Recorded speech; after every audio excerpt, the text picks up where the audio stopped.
Uma vez que já avançámos bastante no estudo do Java e nesta altura do campeonato poderemos já avançar um pouco mais, vamos falar aqui neste vídeo sobre os tipos primitivos e não primitivos. Já verificámos ao longo do estudo da linguagem Java que são-nos oferecidos alguns tipos primitivos. Quando falamos de tipos primitivos, estamos a falar do tipo de valores que cada uma das variáveis pode conter. E já falámos aqui na existência de basicamente 8 tipos de valores primitivos. Neste caso, valores do tipo byte, okay, que nós utilizamos da seguinte forma, byte e depois o valor 1, é igual a 0, por exemplo. Temos depois o short, valor 2 igual a 0. Temos ainda o int, valor 3 igual a 0. Temos depois o long, valor 4 igual a 0. Temos também ainda o float, valor 5 igual a 0. Ok? Tudo muito bem, nada de grandes confusões aqui. Temos depois ainda o double, ok?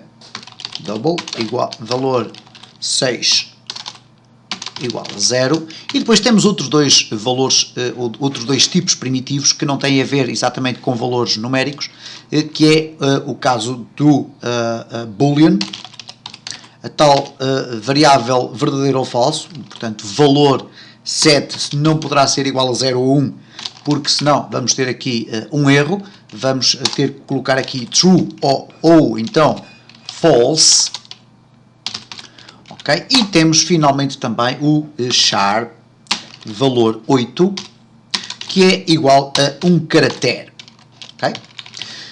Estes são então os 8 tipos primitivos que o Java nos permite utilizar. Ora, o que são basicamente os tipos primitivos? São tipos de valores que nós não podemos alterar. Okay? O programador não pode alterar a definição deste tipo de valores, nem o seu tamanho, nem o seu comprimento, etc. Todos estes valores são criados por defeito pelo Java e, portanto, não têm nenhuma estrutura adicional. Para além disso, eles só podem assumir um único valor, à exceção, no caso, quando utilizamos coleções ou arrays, como tivemos a ocasião de ver nos vídeos anteriores. Mas, por defeito, um valor, uma variável deste tipo primário, só pode conter um único valor.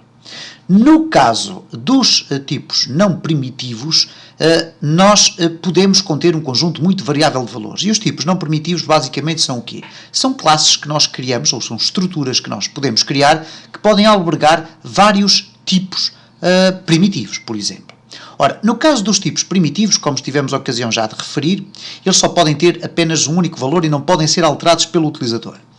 Para além disso, os tipos primitivos vão requerer entre 1 até 8 bytes de memória para poderem ser guardados, ok? Estamos a falar neste caso 1 byte, aqui neste caso, ou então no caso dos doubles e floats poderemos estar a falar em valores na ordem dos 5 bytes de memória.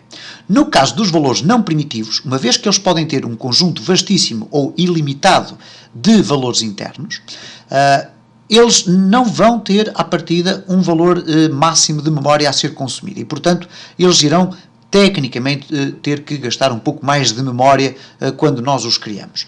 Para dar um exemplo mais concreto desta linguagem um pouco hermética que eu estou aqui a falar, nós temos aqui todos estes tipos primitivos, que nos permitem apenas definir aqui um valor. Mas imaginem que eu quero colocar aqui aquilo que eu designo, por exemplo, por um aluno. Ora, um aluno teria que ter normalmente uma string nome e depois, por exemplo, um int idade. E neste caso estaríamos a criar aqui dois valores, um é primitivo, o outro não é. A string pode conter um texto mais complexo, mas de qualquer das formas, se o entendermos desta forma, nós temos aqui então nome e idade como sendo dois valores para um mesmo aluno. Ora, nós podemos então criar uma classe e criar um tipo não primitivo. E neste caso, o que vamos fazer aqui é simplesmente isto. Vamos criar aqui a classe chamada aluno. Ok? Na classe aluno, nós vamos definir duas propriedades. Neste caso, string nome e int idade.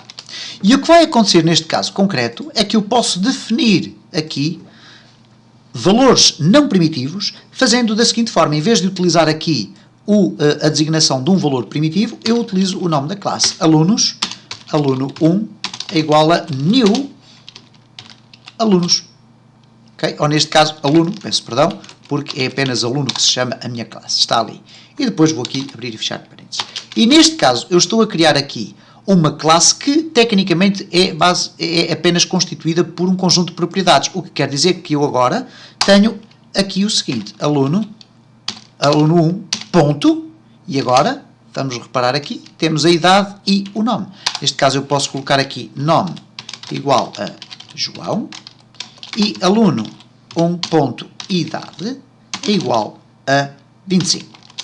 Okay? E por conseguinte, esta é a principal diferença entre valores primitivos e valores não primitivos. Na esmagadora maioria dos casos, numa linguagem orientada por objetos, nós vamos ter muito a tendência de utilizar valores não primitivos. Os valores primitivos são única e exclusivamente para criar quer as propriedades dos valores não primitivos, mas também para criar iterações, pequenos cálculos, etc. E, portanto, passar pequenos argumentos para o interior de métodos, tudo isso. Normalmente, o que nós iremos fazer é um tipo de programação mais estruturada, orientada por objetos, e é isso que se pretende, e utilizando para isso, então, os mecanismos de tipos não primitivos.